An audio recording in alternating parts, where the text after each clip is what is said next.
Well, my name is Mike Hayden. You could say I'm a professional business consultant. I help businesses that are in trouble and work with them financially to get them out of trouble and save the business. That's what I do a few days a week, and when I'm not doing that, I'm playing in the garden or four-wheel driving and camping. So. Well, what we're doing here at the moment, currently we travel to Port Macquarie. We have a little farm and we get most of our produce from. And what we're doing at the moment is we're going to start growing a lot of tomatoes and vegetables and be more sustainable. Our goal is within 10 weeks to be able to eat one meal a week out of the garden that we've grown and produced ourselves here in the backyard. So it's just better quality food, it's easier, and I suppose, you know, if you can survive for yourself, you can always look after yourself. So yeah, we're looking to turn this property into more sustainability. Like I said, at the moment we go up the coast to get most of our produce, and yeah, we want to see if we can start growing it here and grow better quality food and be more control of what we eat. This is basically the first project, the vegetable garden. This here pretty much after about 1 o'clock is in full sun all afternoon, which is great. So this is going to be our main vegetable patch, our main vegetable garden. We've got the aquaponics set up there, we've just started. When you start aquaponics, there's a lot to learn and to understand. So how aquaponics works is down the bottom here. We run silver perch, at the moment there's none in there. So when you first get your aquaponics tank, I started with rainwater. If you start with tap water, there's a lot longer period to sort it out, get all the chlorines and all the chemicals and fluorides and stuff that are put in there. So we actually started off with rainwater and filled this up with rainwater, which makes it a lot easier to get it going. So what happens is you put your water in the bottom,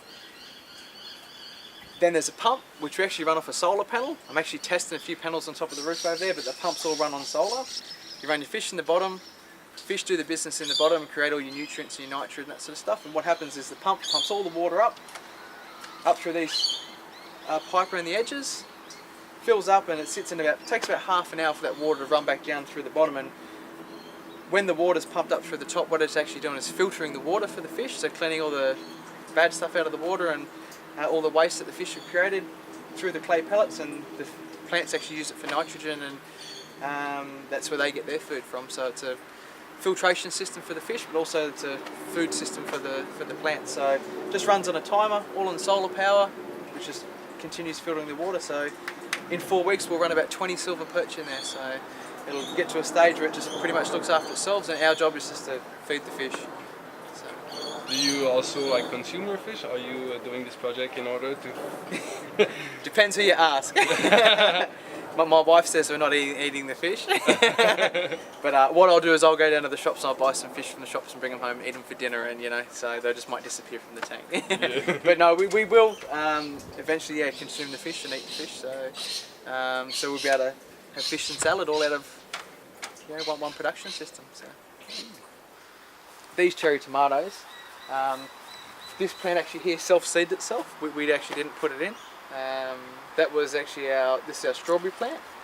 All of a sudden one day we started growing tomatoes out of it. And they've been very good. Recently we've been getting about 10 or 12 cherry tomatoes off it sort of every 2 or 3 weeks, which is good. So, but yeah, self-seeded, come out of nowhere and it's grown itself. So yeah, so we run a few tomato plants along here. And most of this is vegetables along this side here, and as we come around this side here, it gets into more herbs. And we've got a few onions here at the moment, just until they get a bit bigger, and we'll move them down the back. But this is all herbs over this way, and we've got some mint and some thyme. So, and we've got our 2 citrus trees in there.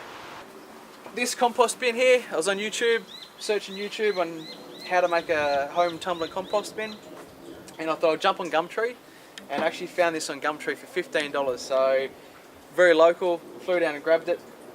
It was actually kids at a school did it as a project. I picked it up, it was missing the latch. So the latch here is actually a chain off a motorcycle, which I welded on, split pin, and this U-bolt's actually off a diff of a car, so an old one laying around. So yeah, we only just loaded it up on Friday, so I just got it finished and going. So big tumbler. So it's pretty simple. If you search YouTube, you can see a million different instructions on way to make these, but I was lucky enough to pick one off Gumtree for $15, pretty much already done, so it saved me the time and effort. So, but we actually run 3 compost bins here, so and also we've got a worm farm just around the back as well. It's pretty simple. just throw everything there and give it a turn every couple of days. So run that there. Looks nice and healthy in there. So great. And here's our worm farm, which just lift it off here. There's our little worms. Oh. They like to disappear when you lift it up, so down the bottom there. So you get to feed. So with the worm farm, pretty much every couple of days, just give it a drink of water, let it sit, and then you come back and just turn the tap on, and you get the tea out of the bottom, and you use the tea on all your fruit and vegetables and that sort of stuff. So for fertiliser. When I said workshops, what I was talking about more in the future with our farm.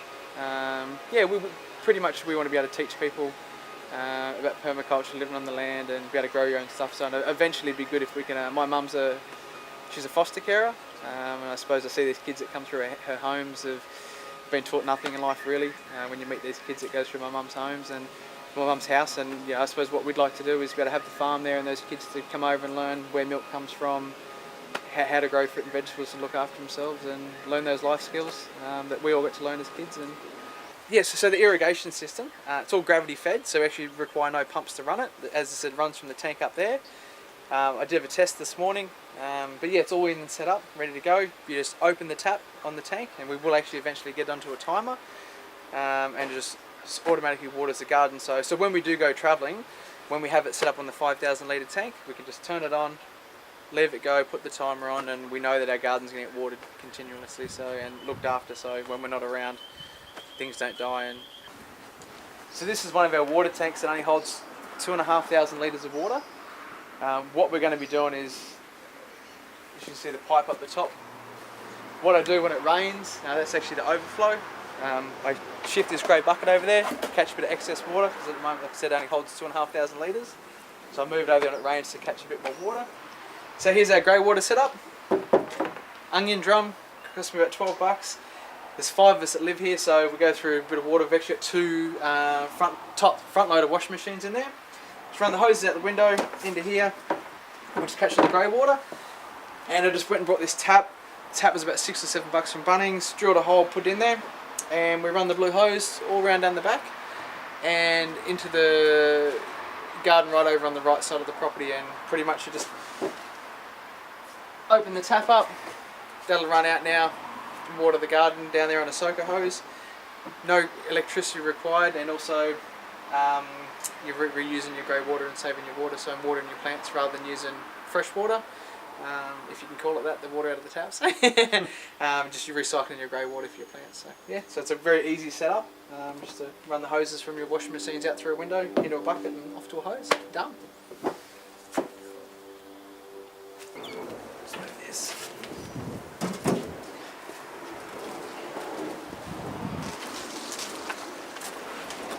And this is basically our other vegetable patch and our herb patch we've had for quite a few years. As you can see, it hasn't had a bit of love lately, so what we're going to be doing is just in front of that fence there, putting a 5,000 litre tank. Once I've got the tank there, I'll then move the fence in front of the tank. I'm going to set up on a timer and a drip system, and we can catch this water over here at the moment from the house, which gets wasted. Once we've got a 5,000 litre water tank there, I've just put an irrigation system down the back. We'll have it on a timer, and it'll water this vegetable patch and also the vegetable patch down the back, so which will do it all by itself. So when we're not here and we're travelling on our trips, the vegetable patch and garden's getting watered. So yeah, these are our potato stacks. Potatoes, they love sucking the nutrients out of the ground. So with a stack, what happens is you put the potatoes in the bottom, and as they grow and the roots start coming out, you put more hay around, and you drop more dirt in, more hay, more dirt, and basically grow it all the way up here. And what it's doing is, because you're putting the dirt and the hay and everything in there, the nutrients are coming out all out of here. It's not actually taking it out of your ground.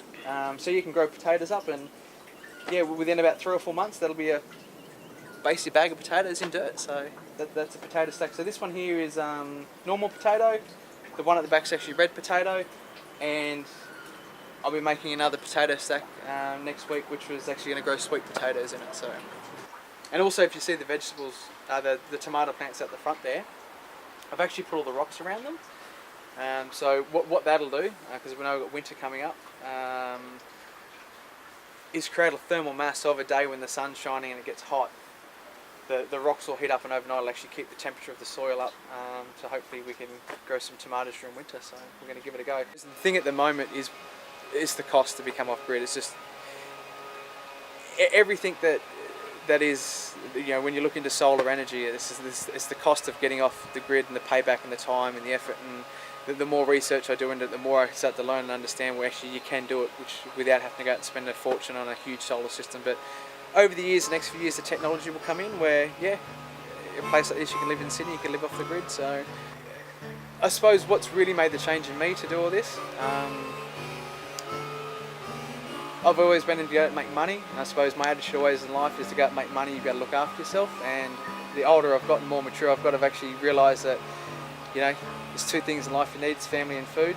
And if I can create my own food and I've got my family, well, we'll be able to survive, and that's all that really matters. So, yeah. The reason for the farm and getting the farm going is when we leave our kids that they've always got they've always got shelter and food, regardless of what happens with the world.